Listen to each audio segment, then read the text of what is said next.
If Okay. you're reaching in that box and there's a gun in there, just be careful. Okay. That's all I'm saying. Okay, you know what? With your zingers, tone it down. Okay, I'm trying to teach everybody here.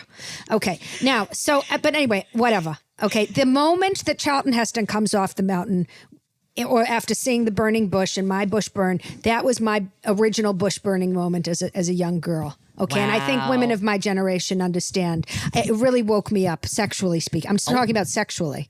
Do you understand? yeah, Because yeah. it was the bush is right in front of the vagina. Yeah, I got that. Yeah. Okay. And so by the time, now girl Gen Xers, that's the generation after me, like their vaginas were awakened by something different. You know when that happened? One word. Avigdor. Does that ring a bell? No. No? Okay. Yentl. Yeah. Mandy Patinkin played Avigdor. Okay. It's the scene in the swimming hole. Okay. Okay, here's what happens. He gets out of the water, shakes his Jewish curls like he's a Labrador. Okay. And he's shirtless and he's sunlit from behind. And she's standing there, Yentl, Barbara, with the original breast binder, which, by the way, so she's got the gauze or the ace bandage wrapped around her breasts. Okay. How about that being her ahead of the curve? Barbara with the breast binding. Okay. It was Yentl, the trans yeshiva boy. She set the standard for how to, tamp it down to be your true self. Yeah. Or to at least, get into the yeshiva, which is really no boys anyway. The point is, okay, Avigdor woke up one generation, and I'm pretty sure that, what happened, here's my theory, okay, and it does involve a couple of other Jewishies. I don't remember how Jewish Timothy Chalamet is, but I think he's got something of your situation in there. Sure. And then same with the other one, Army Hammer. Let's go back to a time. Hang on. We're going back to a time before he ate body parts, which has never been confirmed. Okay, we're going back before that, or cannibalism, or whatever it is that he was excited about. But irregardless, here's what happened with, I think, the Gen Zs, is their awakening was those two together in Call Me By Your Name, which I think is why we have so many trans children now. There's no science behind this. None. No science. Listen to me. I'm not a scientist. Okay. I'm just putting another theory out there that I would love a scientist to do the experiment on. Do you understand? You're missing ours. Which There's one? a very the clear millennials? one. Your Hocus Pocus was your sexual awakening, and it's deeply sad. Which one? Christmas Vacation? No. What? Casper. Yeah. See, there is a whole... It's a firm... When Casper turns into Devon Sawa, he's a boy for like 10 seconds, basically. I weep for the millennial, primarily women, if that's what it was your Avigdor burning bush moment. It was definitely full. The millennials are so confused. They really got the worst cinematic fare, and they absolutely are committed to it. Have you ever talked to a millennial about which one? Shazam? Oh, yeah. Sure. Is that Kazam? Shazam? Was it Mike? Well, not Mike. Michael Jordan. You can ring the bell for me. Thinking it was Michael Jordan. I'm pretty sure it was Shaquille O'Neal. Yeah. Okay. Yeah, that bell. I'm going to give myself the bell for that. But what I'm saying is that the millennials got in. They're all mistaken. Yeah. Casper was your burning bush. Casper, I have two. Oh God. So there's Casper, which was like my very first sexual awakening, like as like a youth. But then my true like sexual awakening, like actually feeling like, oh, I like get it, was Patrick Wilson in the revival of Oklahoma shirtless on Broadway. Oh, on Broadway. Yeah. Okay. We're not talking about this audience is much okay. Yeah. I'm glad we know where you were in the social pecking order. You know what I mean? Which is a whole other episode, and we're going to deal with it, Dana. But I understand. But there's three theater nerds out there who just applauded, and everybody else really would love us to move on.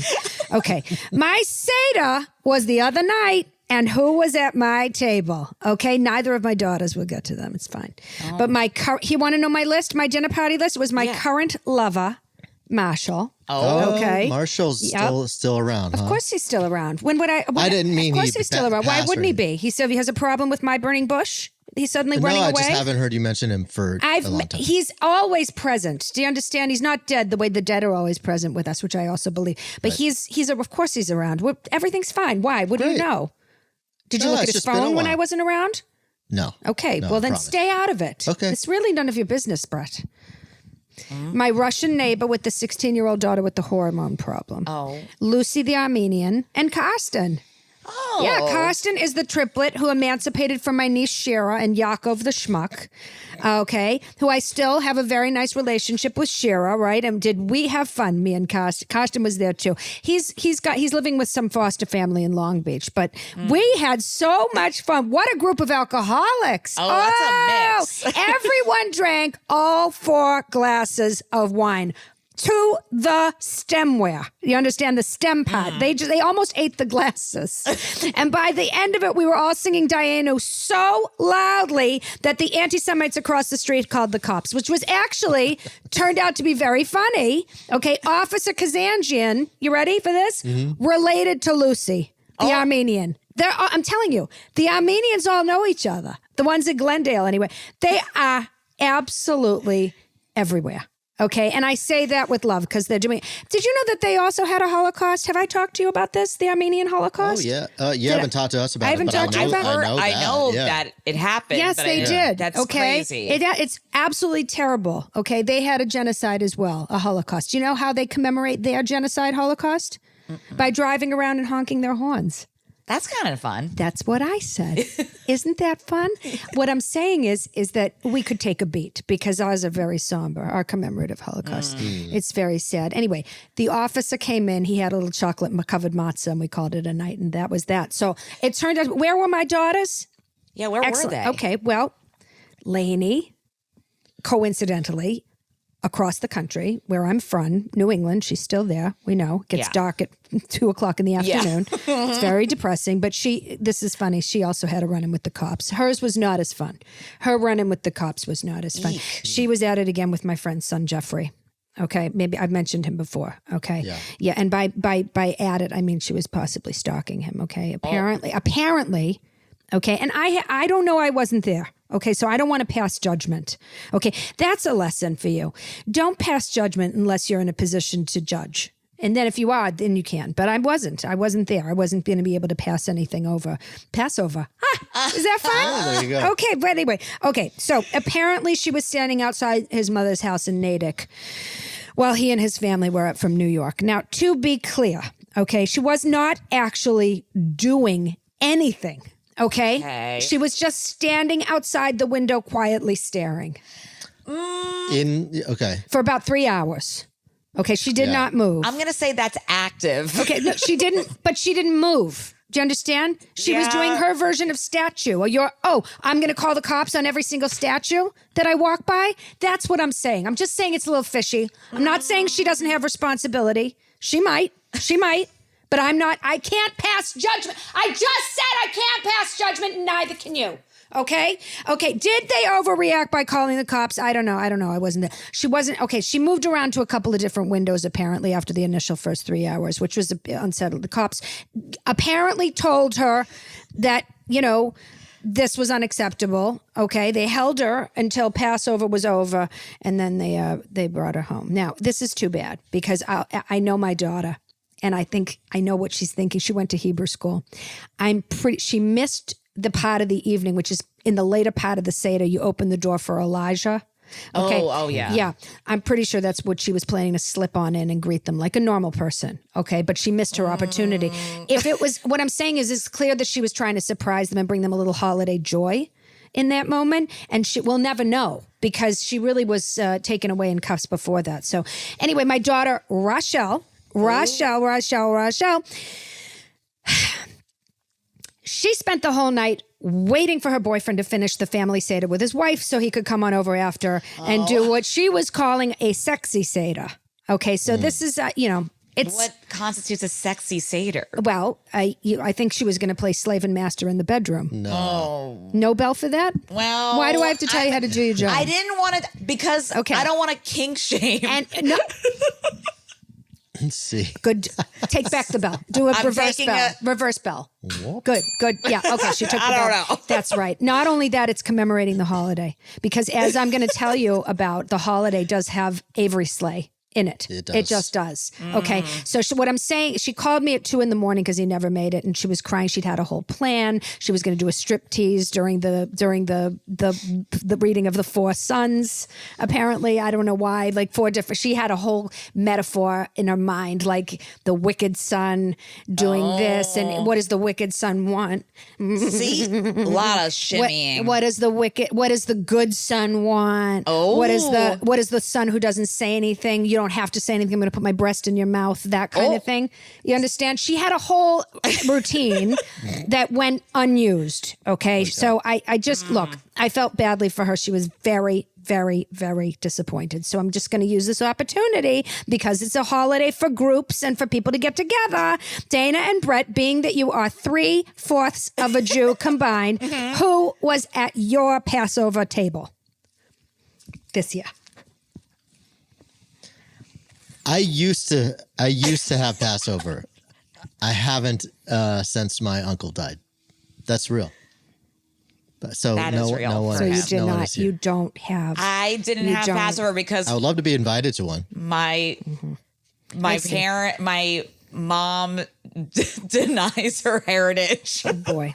Okay. There's like I think there's like some problems. Oh, you think being a Jew is traumatic? I don't know where you got that idea. Let me tell you something.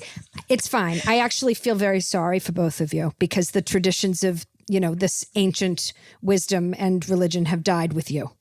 And I'm sorry. So what we're going to do is next year, you'll come to my Seder. Oh, okay. please. I Won't would that be love wonderful? To. Yeah. Well, it'd be great. Do me a favor. Don't do what some of the schmucks I've invited in the past are and bring it like a pound cake.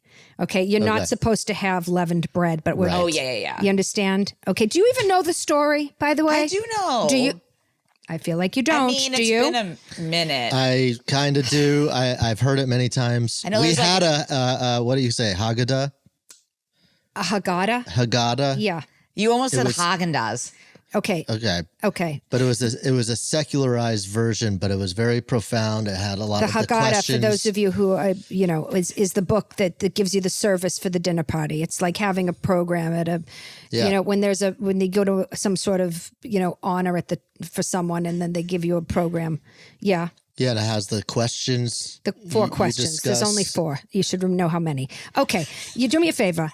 You're going to come to my Seder next year. And I really was not going to use up my podcast being a rabbi, okay, to the legions of listeners who are here for other reasons. But it seems I am being called once again, okay, to explain something Jewish to the world. But you know what? I appoint myself, okay? It's not anti-Semitic. I'm appointing me, okay? So you don't have to feel bad. I'm appointing me, okay? I'm going to tell you the story. I'm going to try and make it simple, okay? Okay, yeah. Okay? Let's start at the beginning. Okay. We were slaves in Egypt. Okay? You with me? Yep. We, the Jews, okay? Me, the Jew, okay? We were slaves in Egypt. Me, the Jew, I was a slave in Trader Joe's. But that's I'm going to tell you that, I don't want to stay, I'm going to get on track. Okay? That's okay. another story. Okay, put a pin in And we're that. all sort of slaves to Trader Joe's. And that is not a metaphor. Okay. And I'll get to that. Like I said, that's another. Okay. So here's what happened. I'm going to tell you the story. The good news is that I sort of remember most of it. And then okay. Moses's mother, okay, Yocheved, put him in the Nile in a basket so he could have a chance at a better life. Okay. Floating down. Floating in the river. Okay. No floaties at that time. So she was really taking his life in her hands. Okay. Or putting his life in the hands of the river if a river had hands. Okay. And he was found by Pharaoh. Okay, imagine a man Cleopatra, like King Tut. Right. It wasn't King Tut, but imagine you can do King Tut in your head. Okay, it was found by his King Tut's sister or daughter. I can't remember who, but I know that it was someone who identified as a woman. Okay, he's adopted. Okay, and then he grows up. He thinks he's Egyptian the entire time. Moses. Okay, that's like if you do your DNA, right? If you do your DNA and figure out, I'm not, Latvian, I'm Ecuadorian, whatever. Yeah. Okay, but this was whatever. He grows up, but he's thinking before that he thinks he's Egyptian the whole time. Okay, he sees a god at the time, or a master, like a bad guy, beating up a slave. Guard, yeah. A god. What did a god? Sounds like you said a god. I did say a god. Please. He beats up a Jewish slave. He doesn't love it. Moses. Yeah. He innately knows something's wrong. What does he do? He beats up the guard. He might have killed him, but it's the Bible. So, things were the laws were a little lax. Okay. But something in his Jewish soul, in his quadrant, which is actually a whole quadrant, not like your one quadrant, starts knocking at us from the inside, like the alien waiting to pop out. Okay. So it's trying to get out, and he's trying to figure out who he is. I can't remember how he figures it out. They did not have 23andMe then in the Bible, but he did something where he figured it out. I think probably Pharaoh, King Tut's sister, brother, whatever, the woman, sister or whatever, told him, "Oh, I got you from a Jew I saw the Jew put you in the river and I took you out." Okay. Anyway, confirmed, finds out he's Jewish. Was he circumcised? Maybe that's how. Okay. You know what? Why does it always come back to circumcision? And by the way, we have an entire episode we're going to do about this. So I don't want to get into a goddamn debate with you. And I don't think I think what you think I think. How about that? So you're going to have to tune in for that. If you haven't subscribed, now's the time if you want to hear what I have to say about penis and extra penis skin. Okay? But we'll get there. Stop taking me off track. This is an important, holy day. Okay. So something happens. I forget what. But then he goes to the burning bush and comes down sun-kissed. Okay. And says that God told him to lead the Israelites out of Egypt, which is a hell of a responsibility. Okay. At the time. Okay. So he goes and he confronts King Tut. Okay. And I will say this, in the 10 Commandments movie, Pharaoh has a very, very chic look. Okay. Now, I don't know if that's historically accurate. The being bald except for the little ponytail. Yeah, he was cool. Yeah, little ponytail. He's serving elevated Hare Krishna in the movie. Okay. And the jewelry, to die. Yeah. Really to die. I mean, the gold, and then he's got a bunch of bangles, and he's got some cuffs, a lot of cuffs. They do leg cuffs on everything that sticks out. You know what I mean? The neck. Yeah. If Do you think there's cuffs? I'm digging myself. I'm not. That's fun. We're going to get into your bedroom habits in another episode. And then because you edit this, you'll probably cut it out. But anyway, I'm going to tell you something. Here's what I want to tell you. The drag queens have really missed the boat on all Pharaoh stuff. Okay. Yeah. Fair ho. Okay. Why do I have to think of everything? Okay. That's the bigger question. But you know what? I'm willing to make a sacrifice. Paging RuPaul. And I want the credit. Fair ho. Come on. It's perfect. Anyway, Pharaoh, not fair ho. Okay. Went back and forth 10 times. Okay, on his whole feeling about freeing the slaves routine. Okay, you can go. No, change my mind. You can go. Go ahead, Jews. Go ahead, Moses. Take your pet Jews and get out of here. Nope, change my mind. Let my people go. Nope. And that's when God brought the plagues down on Egypt. Okay, and all of them were terrible, except the frogs. I was going to say I kind of like the frogs. Everyone likes a frog. Yeah. I mean, Can't go wrong with that. To be honest, I don't want them everywhere. Okay. I'm not a fool. Too many. But let me tell you something. At the end of the day, what's worse? Like rivers of blood or Kermit? Yeah. You know what I mean? What's worse? Boils bursting on your skin or frogs? Like frogs are cute. Okay. Yeah. They are. And but then there was the bad one, the really bad one. Okay. This is terrible. This was the death of every firstborn son in Egypt. Yeah. Including the Jews. That's the fight. You forget. There was everybody. So much for chosen. Okay. Yeah. They weren't. Everybody had to do it. And unless they took a lamb. This is a little sad too if you're a vegan. Lamb's blood and put on the doorway. Okay. Right, I remember and that. that's the angel of death, which in the movie is like a green mist, which used to. I mean, it's like the special effects back in the time. This is actually very impressive at the time. It's a green mist. Okay, it was probably practical, so they probably dyed a bunch of they did an air mister and dyed it, and everybody died. There's no stories about that on the. What I'm saying is that there was toxic chemicals, like the Wizard of Oz Tin Man. The first one had to quit the job because did you know that? In the first, if you Google. The Wizard of Oz, the original Tin Man, had some sort of reaction. So what I'm saying is the green mist was a risk, but it was very effective on the screen. Anyway. It's probably DDT or something. That's what I'm saying. It was probably green on its own. They didn't even have to color it or paint all the individual water droplets. The point is that it passed over really under, because the mist seemed to be knee height. Yeah. But it passed over those houses that had the lamb's blood. That's how it knew not to. Now, I don't know why the Jews, I think everyone was told, put a little lamb's blood. The Jews believed it. I don't know if that's like stereotypical to say they were a little smarter listening, but paying attention to the rules, but they did. And that's how they got out of it. But anyway, so after that, okay, they're passed over. All the Egyptians are freaked out, to say the least, very upset. The Jews get up early. They make haste, okay, not even leaving time for the bread to rise, okay, for their escape journey. Boom, matzah. Did you know that? Yes. That's why the matzah's flat. I love and then, matzah. you ready for this? This is what a son of a bitch King Tut was, okay? After that shit show, even after that, Tut loses his son. He goes after them again. Okay. Moses, what does he do? Parts the Red Sea. Okay. And I mean, I always thought it'd be like when you go to the aquarium and they have a very, very big tank, only there's no glass. So you can actually see the fish, which to me would be fun. That's cool. I agree. So that's what he Yeah. did to the Red Sea. The Red Sea famously has a lot of like tropical fish too. So it must have been absolutely beautiful. I love that. Okay. And then once the Jews get out to the other side, the Red Sea swallows the Egyptians. Freedom. And no. I'd like to clarify something. The Jews on the banks safely were not actually doing a horror with excitement about the death of their enemies, okay? Because Jews don't actually support genocide. Did you know that? Yeah, keep that in mind. We're not actually cheering, okay? Did you know that? Anyway, you walk away with one thing.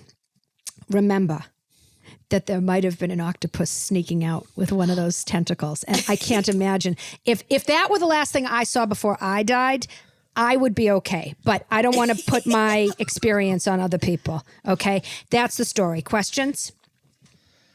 No, I remember all that. You do? Yeah. Okay. That do. feels Okay. That feels In good. my Haggadah. Is that Yeah, how you say it? Haggadah. You got it right.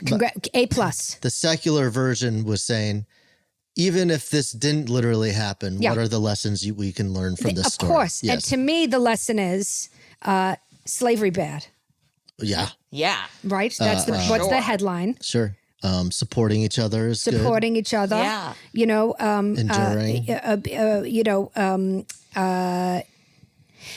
I'm telling you something. A few miracles don't hurt. You're not wrong. A few miracles. Miracles are everywhere. That's right. Whether or not they're actually literally like a burning bush, although we all know that bushes do burn. We already covered that.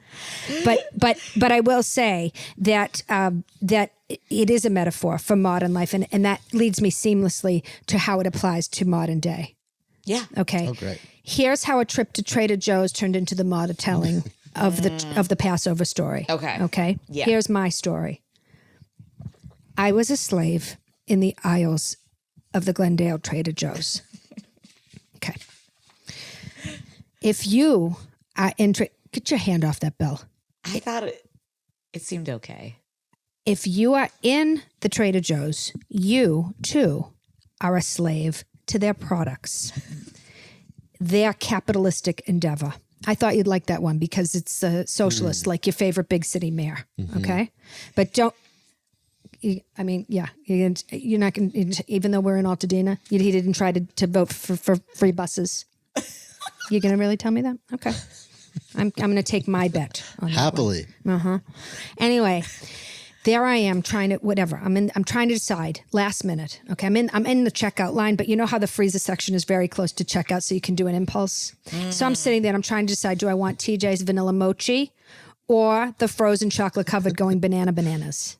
Oh, yeah. Going bananas, right? Yeah. I mean, I don't want to. I haven't had them. And I'm not going to dip my own fruit in chocolate. That's a lot of effort. That's right there. Okay. It might be paying $1 or $2 more extra more, but you're paying for the convenience and not having to clean up your kitchen or do a double boiler, because everyone knows you can't just melt chocolate directly in the water, which is, I don't know. I'm not a chemist, but I still don't understand that. Doesn't the pot heat up the same whether or not it's in water or not? We got to get a chef on here. Yeah. Anyway. Okay. I can't get to the going bananas because there's always a Trader Joe's employee restocking. Okay. They are always restocking. If this story tells you anything, you don't try to find the right time to go to Trader Joe's. It doesn't matter. There will be restocking going on. You cannot predict it. Okay. All right. So coming toward me as I'm trying to get around a man in a Hawaiian shirt, friendly man in a Hawaiian shirt, stalking the bananas. Okay. Coming right toward me, Linda Goodman. Linda Goodman is the Pharaoh in this story. Okay. All right. Don't worry, because she's not listening. Linda does not do Yodcast. She listens exclusively to NPR, even though they hate Jews. Now, I'm not judging. I'm saying she can listen to whatever she wants. I'm just saying they don't love us. Okay. They don't love us. Anyway, you know what? We can't sell it. We don't have a representative here from NPR to talk about it directly. So we're going to drop it. We're going to table it. Okay. We'll put it on a table. Right, back to Trader Joe's. I am trapped. Okay. I am being held against my will by Linda the Pharaoh. Every single time. How? With conversation. Okay. She's coming at me with words. She's trapped. Oh, okay. Trapping at me with words. Okay. Sorry. I looked out and I saw that fakakta tortoise of yours going for a walk. And I'll tell you something. It is troubling. That is absolutely from another era. You can't see this. We'll try to put a photo up in the social media, but when it moves, it may as well be a small car on. It's not normal. It's not a pet. Our cameras outside, the security cameras recognize her as a vehicle. Do they really? Yeah, so you called it. How about that? I am so much smarter than I ever realized. It's unbelievable. Anyway, when I'm going back to Linda, okay, every single time I try to get away, I have to make up another. I'm trying to make up another reason to get away. Yeah. Okay, you've been there. Everyone's been trapped by a Linda Goodman. Okay, here's the thing about she keeps you there. Here's how she keeps you there, because she has an answer for everything. That's why. Okay, and I used the plagues. At a certain point, I said, I got to go. I have internal bleeding. Okay. She says, oh, stay. I want to give you she starts rummaging through her purse. I'm going to give you the name of my cousin's son at Cedars. He's a gastroenterologist. Okay. And then no, wait. I said, I have to go. There's a pestilence in my apartment. Okay. She says, hang on. I'm going to call my exterminator. She takes out her phone and starts scrolling. Ugh, my phone isn't working. Then she asks someone, a young person in another, help me with my phone. I need my name of my exterminator. Do me a favor. She starts telling him, now we're both slaves. She tells the guy in the Hawaiian shirt, look up blabbity blah exterminator. I said, your exterminator is in West Hollywood. I live in Glendale. She said, ugh, I know, but they're on and every single thing she has an answer for. I finally had to bring out the big plague. Do you know what I said? I said, I really should go, Linda. Today is the anniversary of the day I miscarried my firstborn son. Oh. Wow. Where's that swings. bell? Well, that seemed. It's not true. I've told you about all of my pregnancies. Okay, you forgot that I didn't really have a miscarriage? I don't know. I felt terrible in that moment, but I'm trying. Do you understand? What do you do when you're being... I think that's okay. I don't think I think you can lie I want about you to that. be on my side. I just want you to be on my side, okay? The thought... I thought bringing up the memory of my miscarriage, true or not, would give me an escape route, but no. Do you know what she does? She didn't even use words this time. Okay. She pulled me in for a hug. That was so, as though I needed the emotional and physical support. That was so long. She said, and she's whispering slowly, go ahead and cry. Linda has you. Go ahead and cry. Did you cry? Did you pretend to cry? I didn't have a miscarriage, so no, I couldn't even conjure a tear. Are you kidding me? One time I had a very heavy period, but it was the 70s, so it could have been, that's a maybe. I might have actually had one, I didn't even know. So, okay, so now can I just get to the point? The point is that I could not get to the promised land of the parking lot until this is the upside. I was honest. Mm-hmm. Now, this is a departure from the original story of the Passover Seder, because I didn't wait for God to flood Linda Goodman with Trader Giotto's tomato sauce in the middle of the aisle and trap her there and kill her, okay? No. What I did was, after the hug, I did a pat. Oh, a pat. And I walked away. Mm-hmm. That's the point. This holiday, Passover, it's about freedom. Okay. Freedom for the Jews, and by proxy, freedom for all free people, of which I was both in that moment. Okay. I mean, we want freedom for all people, but all people aren't free. So we have to be free where we're allowed to be free. And that is exercising our right